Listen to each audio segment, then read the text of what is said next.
Hello and welcome to केवल academy. आप सभी सर के साथ हिंदी पूर्वावलोकन का अध्ययन कर रहे थे। चलिए हम इसी को आगे डिस्कशन करेंगे और इसी को कंटिन्यू करेंगे।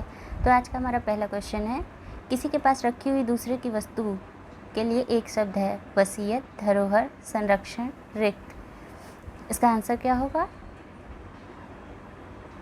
वसीयत क्या होता है? किसी के सामने, चलिए अच्छा पहले इसका आंसर देख लेते हैं। किसी के पास रखी हुई दूसरे की वस्तु, इसके लिए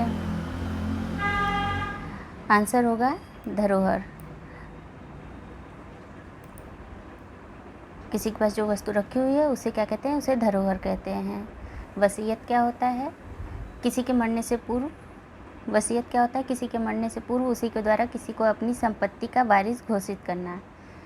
कोई व्यक्ति है वो अपने जिंदा रहते ही अगर अपनी प्रॉपर्टी का किसी के नाम कर देता है तो वो वसीयत कहलाती है। ठीक है। रिक्त क्या होता है? उत्तराधिकार में प्राप्त संपत्ति। जो उत्तराधिकार में प्राप्त होती है संपत्ति उसे हम रिक्त कहते हैं। हमारा अगला क्वेश्चन है, गिरा हुआ के लिए एक शब्द है, पतित, लुंठित, धराशाही, पातकी। ऑप्शन ए पतित, ऑप्शन बी लुंठित, ऑप्शन सी धराशाही, ऑप्शन डी पातकी। तो हमारा आंसर क्या हो जाएगा? हमारा आंसर हो जाएगा पतित। गिरा होना मतलब पतित। और लुंठित क्या होता है? जो ज़मीन पर गिरा या लुढ़का हुआ हो उसे लुंठित कहते हैं। और पृथ्वी पर लेटे हुए को धराशाही बोलते हैं। अगर पृथ्वी पर लेटा हुआ है तो उसे हम धराशाही बोलेंगे। चलिए नेक्स्ट क्वेश्चन देखते हैं। निम्नलिखित वाक्य खंडों में से एक के लिए प्रयुक्त होने वाला शब्द है स्वयंसेवक। स्वयंसेवक किसके लिए प्रयुक्त किया जाता है, ये हमसे पूछा जा रहा है। ऑप्शन ए है सबकी सेवा करने वाला, बी स्वयं की सेवा करने वाला, सी अपनी इच्छा से दूसरों की सेवा करने वाला, डी बिना वेतन के काम करने वाला। तो इसका आंसर क्या हो जाएगा? इसका आंसर हो जाएगा स्वयं सेवक, यानी अपनी इच्छा से दूसरों की सेवा करने वाला। ऑप्शन सी सही हो जाएगा। वो अपनी इच्छा से अगर कोई किसी की सेवा कर रहा है तो वो स्वयं सेवक कहलाएगा। और बिना वेतन के काम करने वाले को अवैतनिक कहते हैं, मतलब उसे वेतन का काम करने का कोई वेतन नहीं दिया जाता है तो वो अवैतनिक होता है। हमारा अगला क्वेश्चन है, अपना उद्देश्य पूर्ण होने पर संतुष्ट। जिसका उद्देश्य पूर्ण हो जाए उसके बाद अगर कोई उद्देश्य किसी का पूर्ण हो जाता है उसके बाद वह संतुष्ट हो जाए, ऐसे व्यक्ति को हम क्या कहेंगे? चिरप्रसन्न, कृतज्ञ, आभारी, कृतार्थ। तो इसे हम क्या कहेंगे? इसे हम बोलेंगे ऑप्शन डी हमारा सही हो जाएगा। उसे बोलेंगे हम कृतार्थ। वो उसकी मतलब सभी इच्छाएं जो है वो, उसका उद्देश्य जो है वो खत्म हो चुका है और वह संतुष्ट है अपने कार्य से।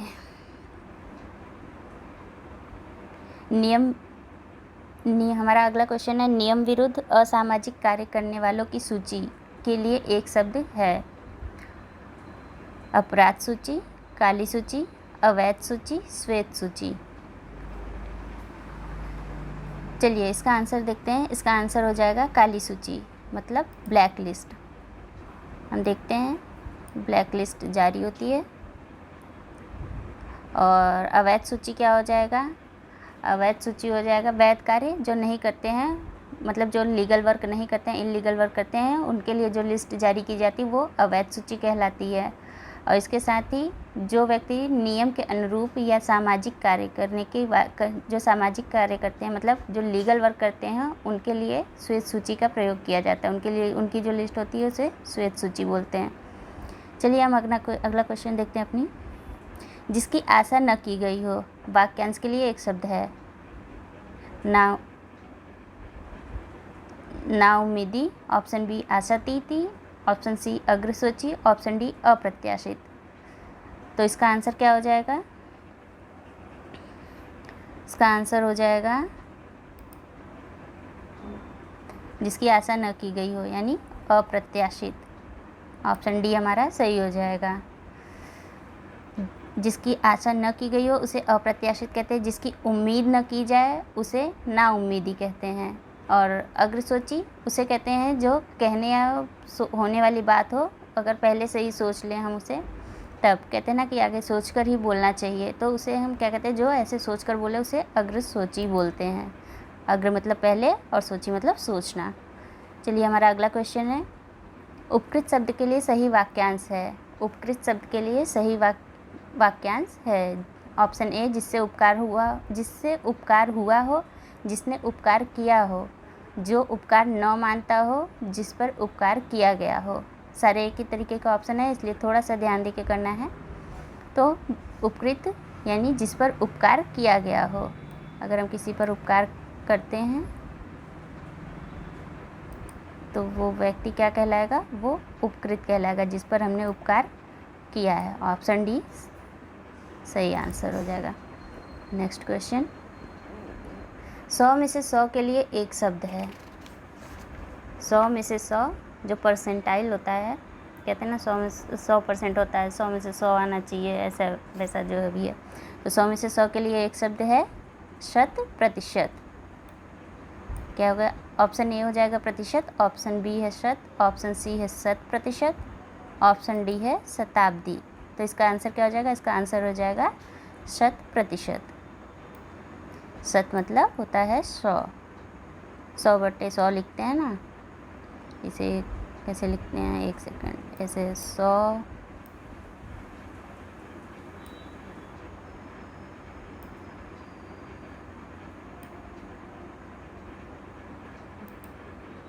एक सेकंड,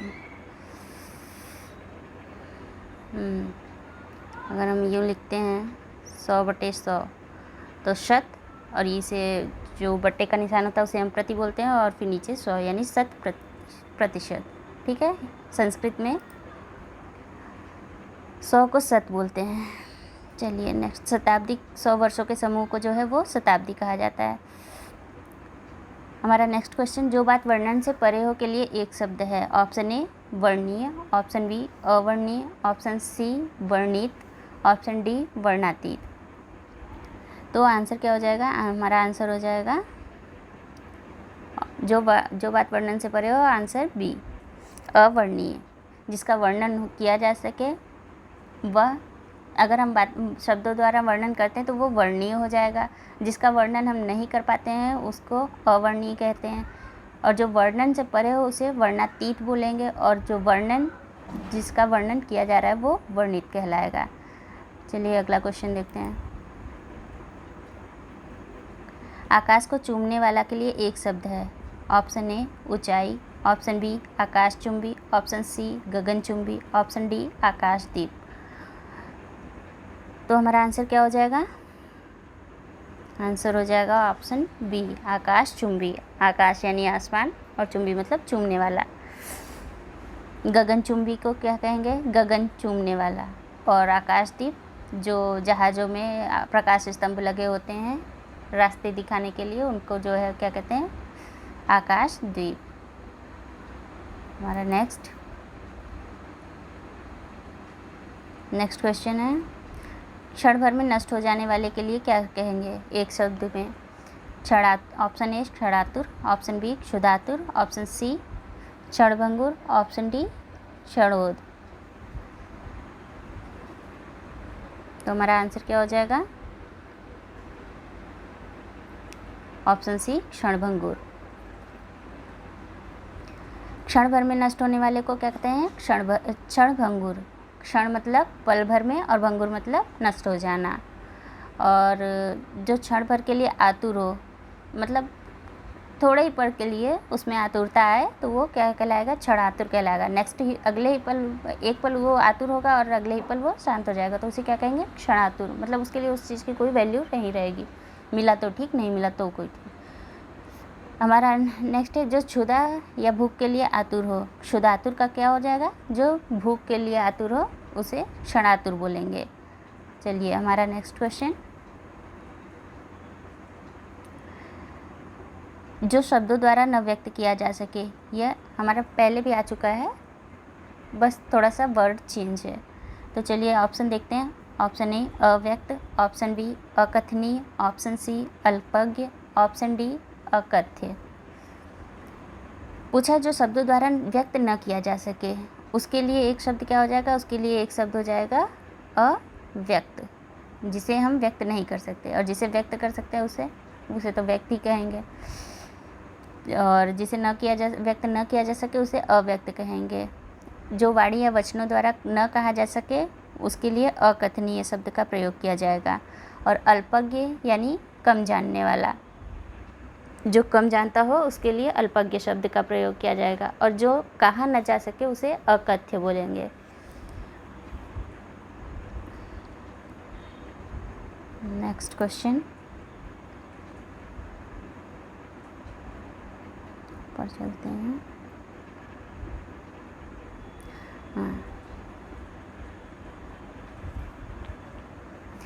हमारा नेक्स्ट क्वेश्चन है पैर से लेकर सिर तक।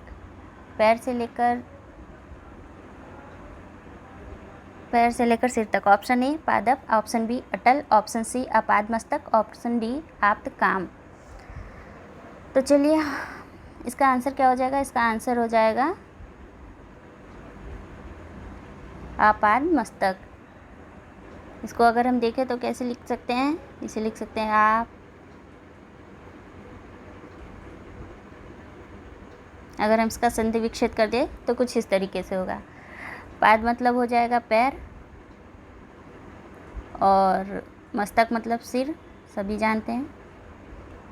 तो क्या हो जाएगा, पैर से सिर तक, इसका एक्सप्लेनेशन हो जाएगा। और पादप होता है पाँव से पीने वाला, जो पाँव से पीता है उसे पादप बोलते हैं, यानी पेड़। इसे हम वृक्षों को जो है हम क्या कहते हैं, पादप भी बोलते हैं। जो अपनी बात से न टले वह अटल कहलाता है, और अब वह जिसकी अब कामनाएं पूर्ण हो चुकी हैं, मतलब अब उसकी कोई भी इच्छा नहीं है, तो उसे क्या बोलेंगे, उसे आप्त काम बोलते हैं। हमारा नेक्स्ट क्वेश्चन है किसी पर विजय पाने की इच्छा रखने वाले के लिए एक शब्द है। किसी पर विजय पाने की इच्छा रखने वाले के लिए एक शब्द क्या होगा। ऑप्शन ए अजय, ऑप्शन बी जिज्ञासा, ऑप्शन सी जिगीसु, ऑप्शन डी जिघांसा। तो हमारा उत्तर क्या हो जाएगा, किसी पर विजय पाने की इच्छा जिगीसु कहलाती है। ऑप्शन सी हमारा सही हो जाएगा, जिगीसु। और जिसे जीता ना जा सके वह अजेय कहलाएगा, और जिसकी जानने की इच्छा को क्या कहते हैं, जिज्ञासा बोलेंगे, और जान से मारने की इच्छा को जिघांसा बोलेंगे। चलिए नेक्स्ट क्वेश्चन पे चलते हैं।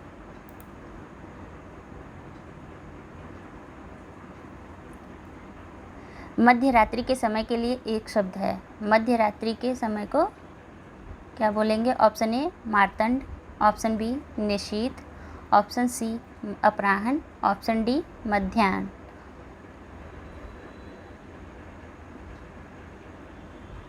आंसर हो जाएगा ऑप्शन बी निशीथ।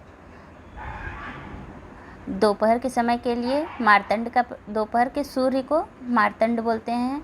दोपहर के मार्तंड क्या है, मार्तंड एक मंदिर भी है, इससे पता चलता है कि वो सूर्य मंदिर है, ठीक है।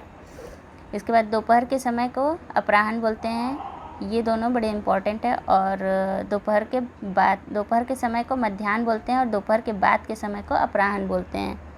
ये जो है इम्पॉर्टेंट है, ये अपराह्न और ये मध्याह्न।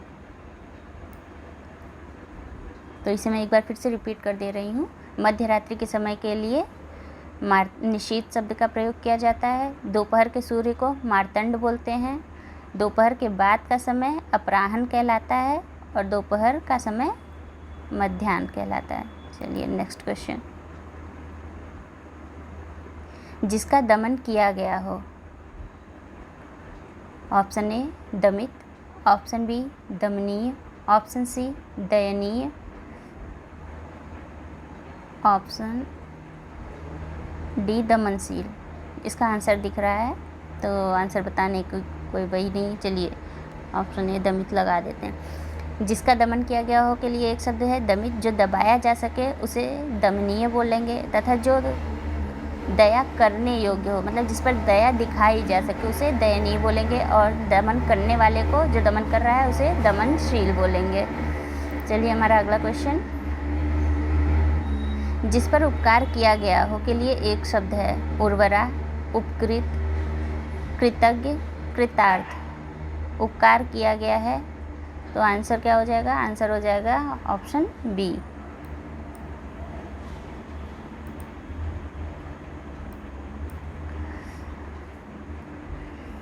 जिस पर उपकार किया गया हो उसे उपकृत कहते हैं। जो भूमि उपजाऊ हो उसे उर्वरा कहते हैं। और किए गए उपकार को मानने वाले को कृतज्ञ कहते हैं। अगर हमने किसी पर उपकार किया, वह मान रहा है, तो उसे क्या कहेंगे? वो कृतज्ञ है अपने। और जो अपना उद्देश्य सिद्ध होने पर संतुष्ट हो उसे कृतार्थ बोलेंगे, जिसे हम पहले भी कर चुके हैं। तो हम अपना अगला क्वेश्चन देखते हैं। तुरंत उत्पन्न होने वाली सूझबूझ के लिए एक शब्द है। ऑप्शन ए प्रत्यभिज्ञान, ऑप्शन बी प्रत्युत्पन्नमति, ऑप्शन सी प्रत्यागत, ऑप्शन डी प्रत्यावर्तन। तो हमारा आंसर क्या हो जाएगा? हमारा आंसर हो जाएगा ऑप्शन बी। बोला है तुरंत उत्पन्न होने वाली सूझबूझ, तो तुरंत ही जो सूझबूझ उत्पन्न होती है उसे हम प्रत्युत्पन्नमति कहते हैं। स्मृति की सहायता से रखने वाले ज्ञान को क्या कहते हैं? प्रत्यभिज्ञान कहलाता है। लौट कर आए हुए को प्रत्यागत बोलते हैं। और प्रत्यावर्तन किसे बोलते हैं? जो लौट कर अपने स्थान पर आए उसे प्रत्यावर्तन कहते हैं। चलिए हमारा अगला क्वेश्चन। अतिथि सत्कार की भावना के लिए एक शब्द है। ऑप्शन ए आतिथ्य, ऑप्शन बी अतिथि पूजा, ऑप्शन सी अभ्यागत, ऑप्शन डी आतिथ्य।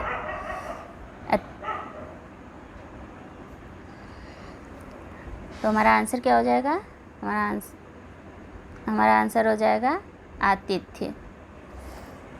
अतिथि को अभ्यागत बोलते हैं, तो ये अतिथि की पर्यायवाची भी हो सकती है। पर्यायवाची हो सकती क्या है ही अभ्यागत। और वहाँ जिसके यहाँ अतिथि ठहरा हो, जिसके यहाँ अतिथि ठहरा हो उसे आतिथ्य बोलते हैं। ठीक है, अतिथि पूजा तो समझ ही रहे हैं, अतिथि की पूजा करने से मतलब है। चलिए अगला क्वेश्चन देखते हैं। अनेक युगों से चले आने वाले वाक्यांश के लिए एक उपयुक्त शब्द होगा।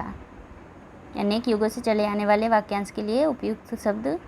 ऑप्शन ए समीचीन, ऑप्शन बी प्राचीन, ऑप्शन सी कालांतर, ऑप्शन डी सनातन। हम सभी जानते हैं हमारे उसमें 4 युग हैं।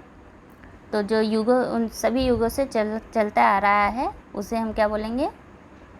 उसे हम बोलेंगे सनातन। हमेशा से चला आ रहा है। और जो उपयुक्त हो उसे हम समीचीन बोलते हैं। तथा जो पुराना हो, प्राचीन यानी पुराना, जो पुराना हो उसे प्राचीन बोलते हैं। और कालांतर क्या है? समय का बीत जाना, वो कालांतर कहलाता है। काल और अंतर, काल को समय बोलते हैं, काल यानी समय, और अंतर यानी डिफरेंस जो होता है, वो बीत जाना क्या कहलाता है? कालांतर कहलाता है। हमारा अगला क्वेश्चन।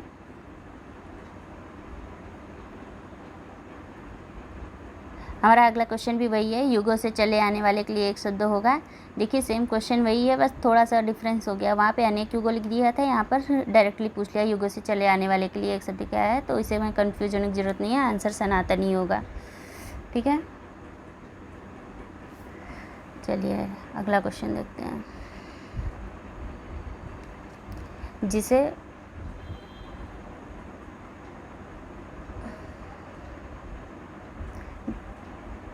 हमारा अगला क्वेश्चन है, जिसे बुढ़ापा न आए वाक्यांश के लिए एक शब्द है।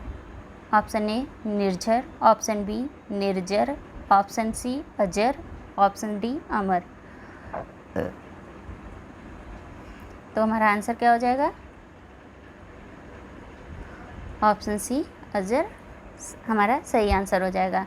क्यों? क्योंकि जर मतलब होता है बुढ़ापा, और हम जानते हैं कि इसका फिर विपरीत क्या हो जाएगा? जर का विपरीत होता है अजर, यानी जिसे बुढ़ापा ना आए उसे हम क्या बोलते हैं? अजर बोलते हैं।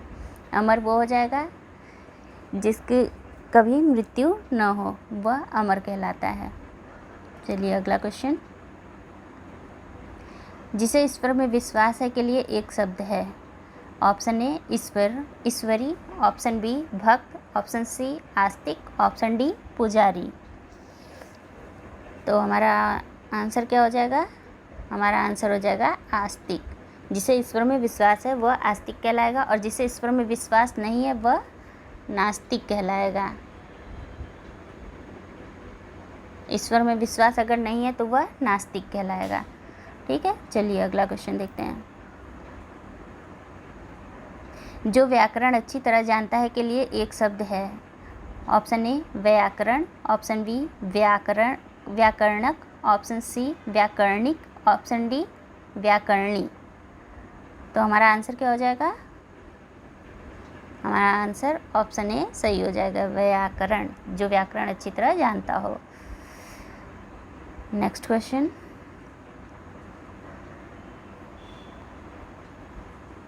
व्याकरण के ज्ञाता के लिए शब्द है।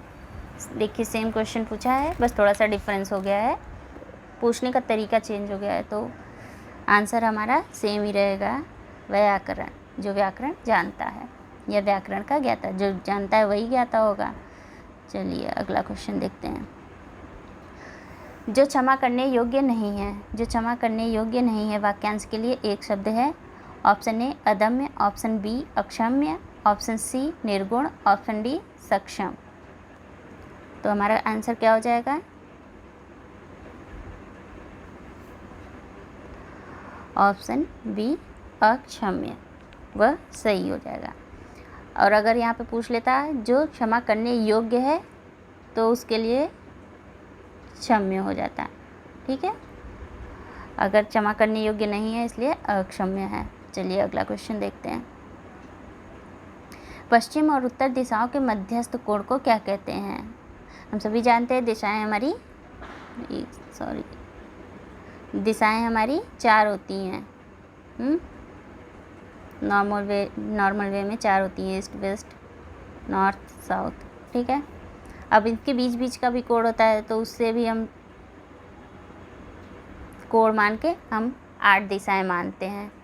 तो पूछ रहा है कि पश्चिम और उत्तर दिशाओं के मध्य के कोण को क्या कहते हैं। यह हो गया हमारा पश्चिम यानी वेस्ट, और ये हो गया हमारा उत्तर यानी नॉर्थ। इन दोनों के बीच के कोण को क्या बोलते हैं? तो इसे बोलते हैं वायव्य। ये ऑप्शन सी हमारा सही हो जाएगा, वायव्य। अब इसी के साथ हम अगला भी पढ़ ही लेते हैं। पूरब और उत्तर के मध्यस्थ कोण को, ये हो गया हमारा पूरब, ये हो गया उत्तर, इसके मध्यस्थ कोण को क्या बोलते हैं? ईशान। जिसके बीच का है उसके बीच में ही मैं लिख रही हूँ। और पूरब और दक्षिण के मध्यस्थ कोण को, पूरब और दक्षिण के मध्यस्थ कोण को बोलते हैं आग्नेय। आग्नेय शब्द हमने कहीं और भी सुन रखा है, बताइए कहाँ पे, किस सब्जेक्ट में आता है? ये हमारे ज्योग्राफी में आता है। आग्नेय चट्टानें 3 प्रकार की होती हैं, जो उसमें से पहला आग्नेय है। ठीक है, चलिए आगे चलते हैं। ऐसी जीविका जिसका कुछ ठीक ठिकाना न हो। ऑप्शन ए आकाश कुसुम, ऑप्शन बी आकाश वृत्ति, ऑप्शन सी आकाश सलिल, ऑप्शन डी आकाश फल।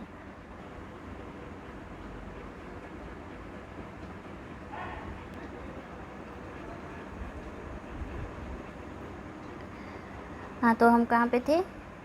थोड़ी सी प्रॉब्लम हो गई थी, चलिए कोई बात नहीं, मेरा फर्स्ट टाइम है तो ऐसा होता रहता है, धीरे धीरे हैबिट हो जाएगी। ऐसी जीविका जिसका कुछ ठीक ठिकाना न हो के लिए एक शब्द है। आकाश कुसुम, आकाश वृत्ति, आकाश सलिल, आकाश फल। तो इसका आंसर हो जाएगा ऑप्शन बी आकाश वृत्ति। आकाश में फूल खिलने की असंभव बात, मतलब आकाश में फूल तो खिल सकता नहीं है, तो ये बात तो असंभव है, तो उसके लिए हम क्या कहेंगे? उसे हम आकाश कुसुम कहेंगे। चलिए अगला क्वेश्चन देखते हैं। अनिश्चित जीविका के लिए एक सही शब्द है। वापिस से सेम ही क्वेश्चन है, तो ऑप्शन हमारा आकाश वृत्ति हो जाएगा। थोड़े समय की गई सेवा को क्या कहेंगे? आंशिक सेवा कहेंगे, कुछ ही समय के लिए जो सेवा की गई है। और थोड़ा सा हो गया, आंशिक सेवा, थोड़े समय में की गई सेवा आंशिक सेवा कहलाएगी, और थोड़े समय के लिए की गई सेवा को अस्थायी सेवा बोलेंगे, जबकि आधा रोजगार को अर्ध रोजगार बोलेंगे। ठीक है, चलिए अगला क्वेश्चन देखते हैं।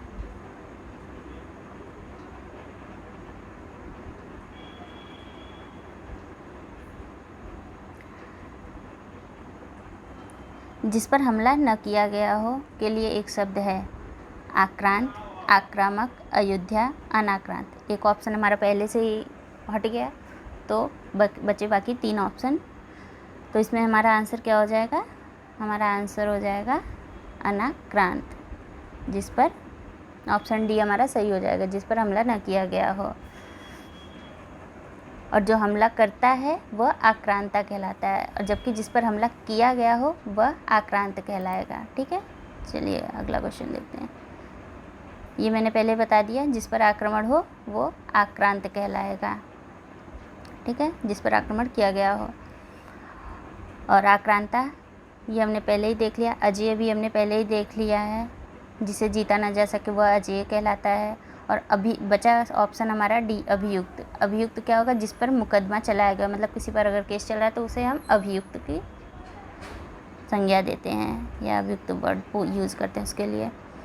हमारा नेक्स्ट क्वेश्चन, जो बहुत मंद गति से कार्य करता हो उसके लिए एक शब्द है। ऑप्शन ए मंथर, ऑप्शन बी दीर्घसूत्री, ऑप्शन डी सत्वर, ऑप्शन डी मंदाक्रांत। तो हमारा आंसर क्या हो जाएगा? हमारा आंसर हो जाएगा ऑप्शन ए मंथर। मंद मतलब धीमी गति से, और हर काम में बहुत ज़्यादा देरी लगाने वाले को हम दीर्घसूत्री बोलते हैं। और शीघ्र को सत्वर बोलते हैं। शीघ्र मतलब जल्दी जल्दी वाले को शीघ्र सत्वर बोलेंगे।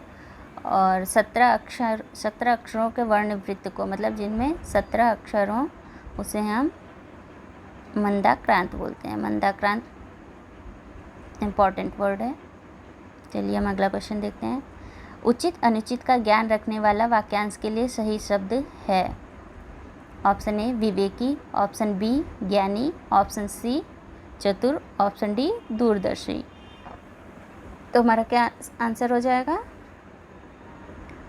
हमारा आंसर हो जाएगा ऑप्शन ए विवेकी। बोलते हैं ना, निर्चीर विवेकी होना चाहिए। दूध और पानी को अलग करने वाले, मतलब अलग अलग कर सके ऐसी बुद्धि होनी चाहिए, मतलब उसे सोच समझकर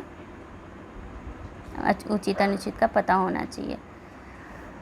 और जो पुराण या उपनिषद शास्त्र का ज्ञान रखता हो उसे हम ज्ञानी बोलेंगे।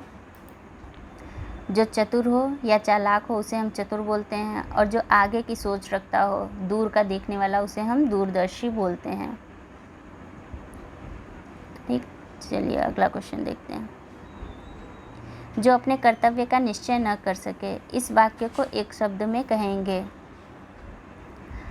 द्वंद्वग्रस्त, बी है भ्रमित, सी है किम कर्तव्य विमूढ़, डी है दुविधाग्रस्त। तो हमारा आंसर क्या हो जाएगा? आंसर हो जाएगा किम कर्तव्य विमूढ़, अपने कर्तव्य का निश्चय न कर सके। और जो द्वंद्व में हो, द्वंद्वग्रस्त, द्वंद्व मतलब दुविधा होता है, और ग्रस्त मतलब ग्रसित होना किसी चीज़ से। तो जब वो दुविधा से ग्रसित है तो उसे क्या कहेंगे? उसे द्वंद्वग्रस्त बोलेंगे। जो भ्रम में हो उसे भ्रमित बोलेंगे, और जो दुविधा में हो उसे दुविधाग्रस्त बोलेंगे। दोनों का मीन्स एक ही है, कोई ज़्यादा डिफरेंस नहीं है दोनों के बीच में, द्वंद्वग्रस्त और दुविधाग्रस्त में। चलिए आगे चलते हैं। ऐसा कवि जो तत्काल रचना करता हो। तत्काल मतलब शीघ्रता से, शीघ्रता, तत्काल मीन्स। तो ऐसे कवि को क्या कहेंगे? कविराज। ऑप्शन ए कविराज, ऑप्शन बी आशु कवि, ऑप्शन सी महाकवि, ऑप्शन डी कवीश। तो ऐसे कवि को हम आशु कवि बोलेंगे, मतलब शीघ्र रचना करने वाले को आशु कवि कहेंगे। और जो कवियों का कवि हो उसे हम महाकवि बोलते हैं। और जबकि कविराज, कवियों में जो श्रेष्ठ हो उसे कविराज बोलते हैं। महाकवि किसकी उपाधि थी? महाकवि कालिदास की उपाधि है। ठीक है, चलिए। और जो कवियों का ईश हो, मतलब जो कवियों का देवता हो, उसे हम कवीश बोलते हैं। अगला क्वेश्चन देखते हैं। जिसका शत्रु जन्मा ही न हो। ऑप्शन ए अजन्मा, ऑप्शन बी अजेय, ऑप्शन सी अजात शत्रु, ऑप्शन डी आक्रांत। तो हमारा आंसर क्या हो जाएगा? हमारा आंसर हो जाएगा अजात शत्रु। देखिए ये इम्पॉर्टेंट है क्योंकि कितनी बार पूछा जा चुका है, तो इसे थोड़ा सा ध्यान रखिए। ध्यान रखना पड़ेगा। चलिए, ये हमारा अजातशत्रु सही है। अजेय हमने पहले भी देख चुका है, जिसे जीता ना जा सके उसके लिए हम अजेय शब्द का प्रयोग करते हैं। और जिस पर आक्रमण हो उसके लिए आक्रांत शब्द का प्रयोग किया जाता है। और जिसका जन्म ही न हुआ हो उसे हम अजन्मा बोलते हैं। अजन्मा के लिए अजन्मा हम शंकर भगवान के लिए भी प्रयोग करते हैं। अजन्मा यानी शंकर भगवान, क्योंकि सब मानते हैं कि उनका जन्म नहीं हुआ है। ठीक है, तो ये अजन्मा हम शंकर भगवान को भी कहते हैं। चलिए आगे देखते हैं।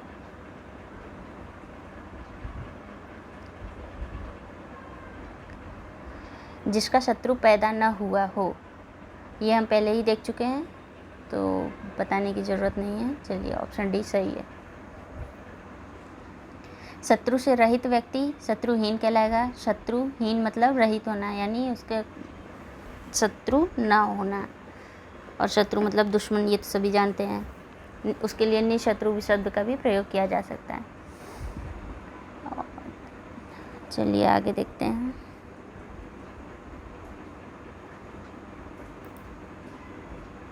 और जो शत्रु ना हो उसे हम अशत्रु बोलते हैं। ज़रूरी नहीं कि वो मित्र हो, पर ज़रूरी नहीं कि वो शत्रु भी हो, तो अशत्रु शब्द का प्रयोग करते हैं। हमारा अगला क्वेश्चन, जिसे जीता ना जा सके के लिए विकल्पों में से कौन सा विकल्प सही है? ऑप्शन ए अजेय, ऑप्शन बी अजन्मा, ऑप्शन सी अजातशत्रु, ऑप्शन डी आक्रांत। तो हमारा आंसर क्या हो जाएगा? ये हम पहले देख चुके हैं। इसका आंसर हो जाएगा अजेय। इसकी व्याख्या ऊपर भी की जा चुकी है, मतलब मैंने पहले भी कर दी है।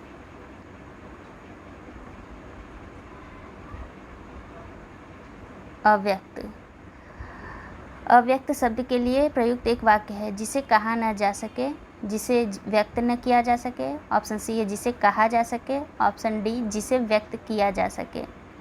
तो हमारा आंसर क्या हो जाएगा? हमारा आंसर हो जाएगा ऑप्शन बी, जिसे व्यक्त न किया जा सके।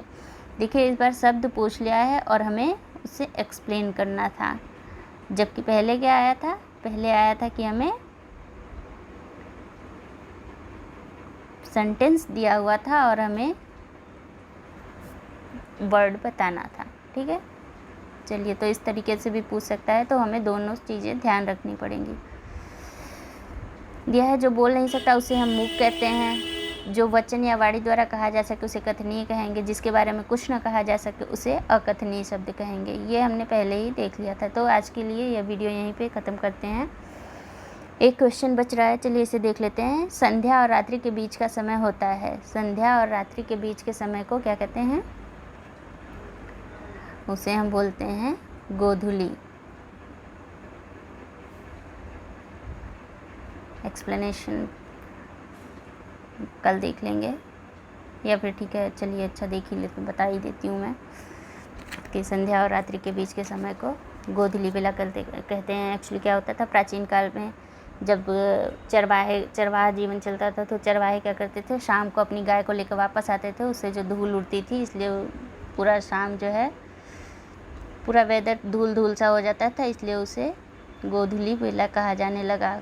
गो मतलब होता है गाय, और धूली मतलब धूल से, उनके चलने से जो धूल उठती थी, इसलिए उसे गोधूली बेला कहा जाने लगा। और सायंकाल संध्या का समय और निशा रात्रि को बोलते हैं। सायंकाल यानी संध्या का समय और निशा यानी रात्रि को कहा जाता है। सूर्यास्त शब्द का प्रयोग सूर्य के अस्त होने को बोलते हैं। जब सूरज डूब जाता है तो उसे सूर्यास्त बोलते हैं। चलिए आज का वीडियो यहीं पे ख़त्म करते हैं, क्योंकि मुझे ज़्यादा लंबा वीडियो नहीं बनाना था, ताकि आप लोग भी सुकून से देख सके। एक बार इस वीडियो को देख लीजिएगा, और अगर अच्छा लगे तो please like, share and subscribe ज़रूर कीजिएगा। Thank you so much.